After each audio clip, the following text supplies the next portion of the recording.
Saudara, dalam program Kompas Petang Minggu kemarin, 18 Juni, Wakil Ketua DPR Fachri Hamzah menyatakan kepada saya banyak hal yang perlu disoroti terkait keberadaan Komisi Pemberantasan Korupsi KPK, termasuk adanya bisnis penangkapan yang dilakukan oleh KPK.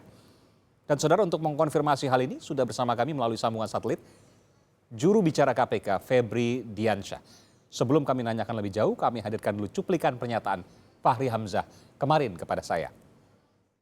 Itu tidak ada lagi ketentuan tentang penyadapan, padahal menurut Mahkamah Konstitusi, penyadapan adalah pelanggaran HAM berat dan karena itulah harus ditetapkan berdasarkan undang-undang atau peraturan setingkat undang-undang.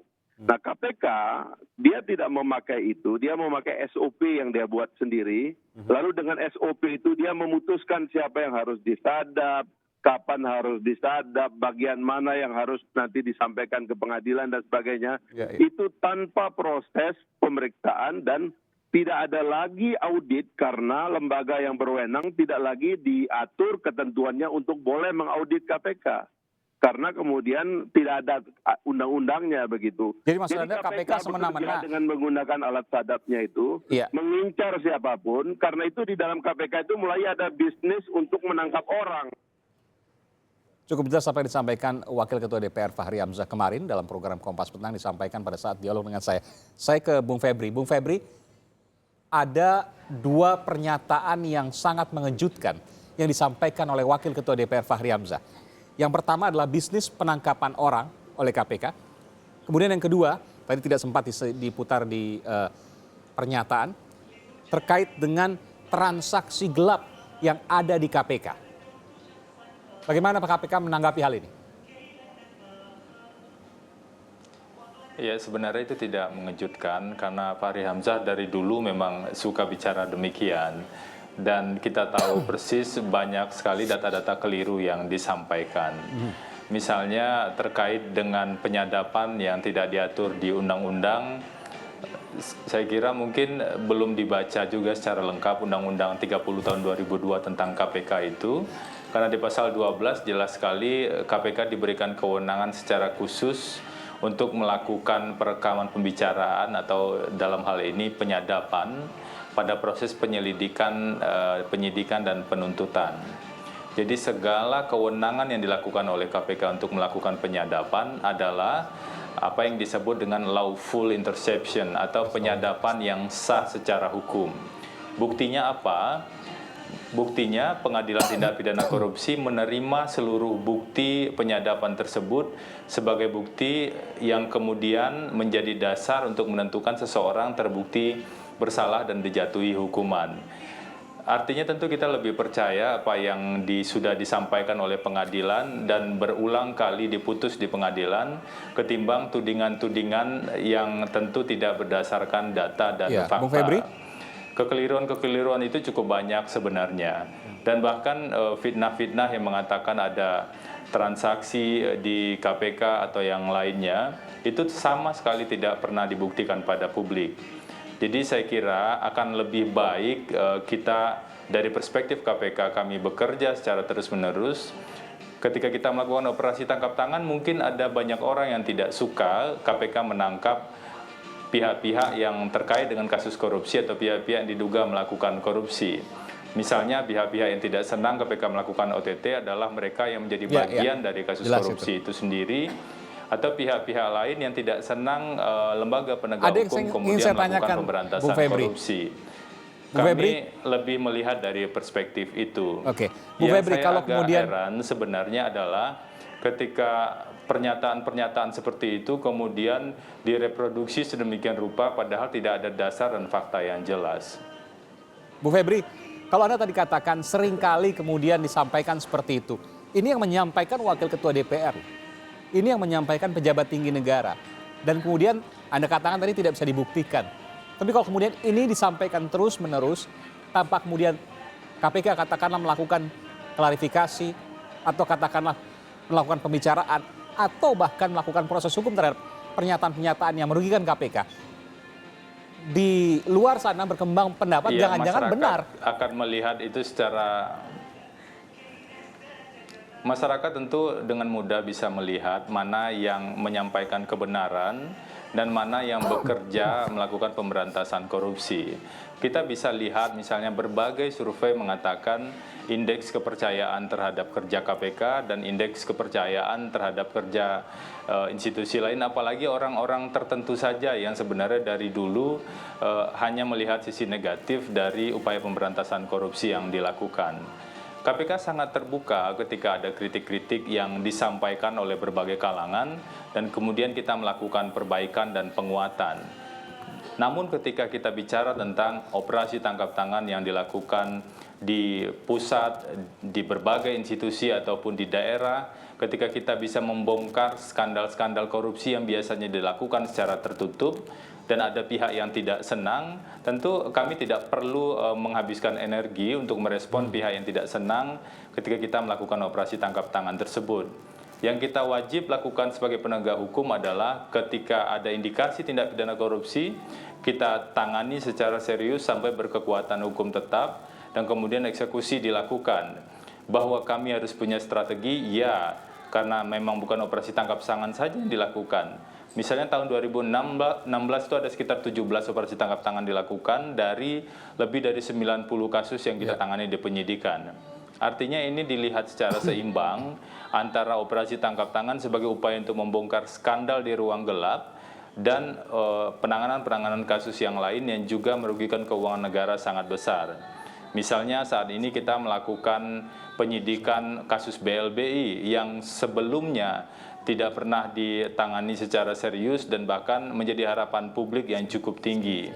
Kemudian kita juga menangani kasus KTP elektronik dengan indikasi kerugian keuangan negara 2,3 triliun dan sejumlah pihak itu kemudian diduga terlibat di sana. Oke, Bung Febri, saya bacakan lagi tadi. Nanti ada pertanyaan lanjutan dari saya. Fahri Hamzah juga sempat menyatakan bahwa akan membongkar skandal KPK yang dinilai telah membungkam kebebasan orang dalam 15 tahun terakhir. Saya ingin Anda juga mendengarkan apa yang disampaikan oleh Wakil Ketua DPR Fahri Hamzah yang kemarin disampaikan dalam program Kompas Petang. Berikut ini. Nggak ada batal, udah jadi. Insya Allah mulai besok sudah sidang, ya kan. Laporan-laporan masyarakat mulai masuk.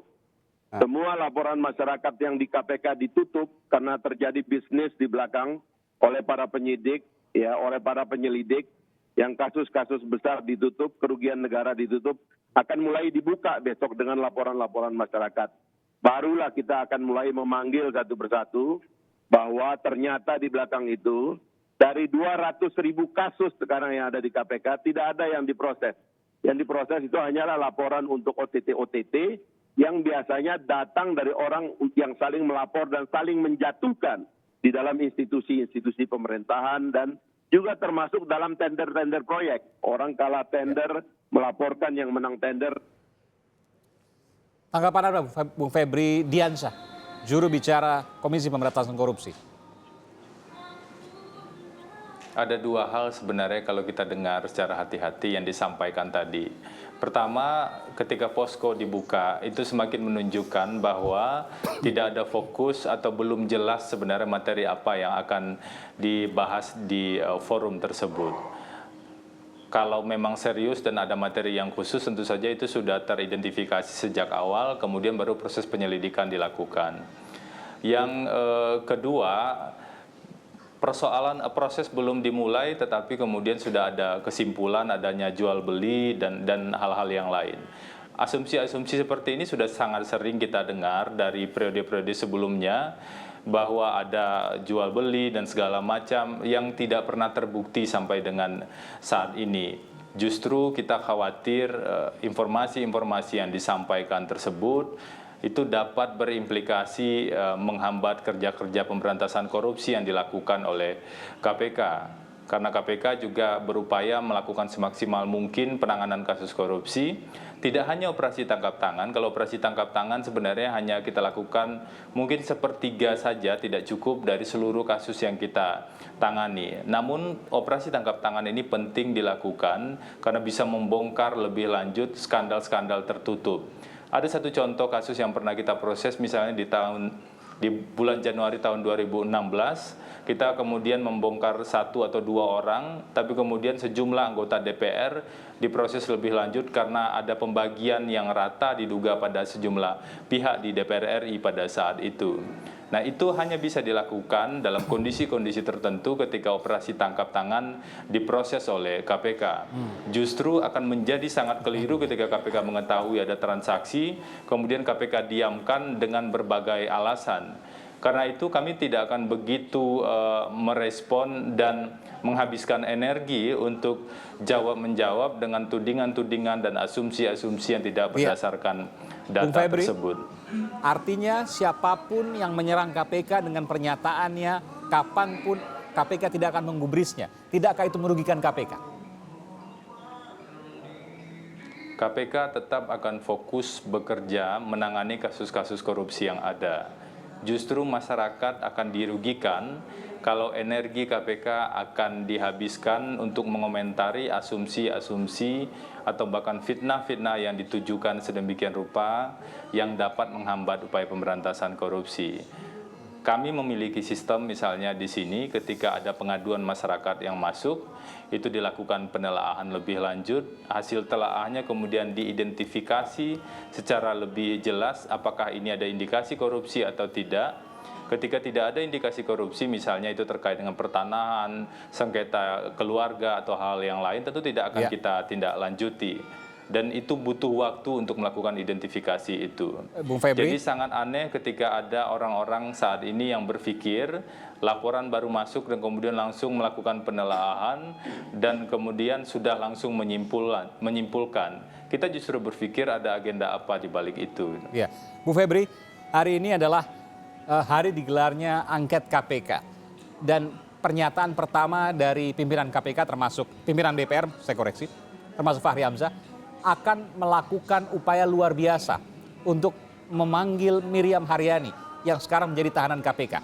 Dan KPK posisi sampai saat ini tidak memberikan izin kepada Miriam Haryani untuk hadir di angket KPK. Bagaimana kalau upaya luar biasa itu dilakukan oleh DPR kepada KPK? Sederhana saja, mari kita menjalankan sesuai dengan kewenangan masing-masing.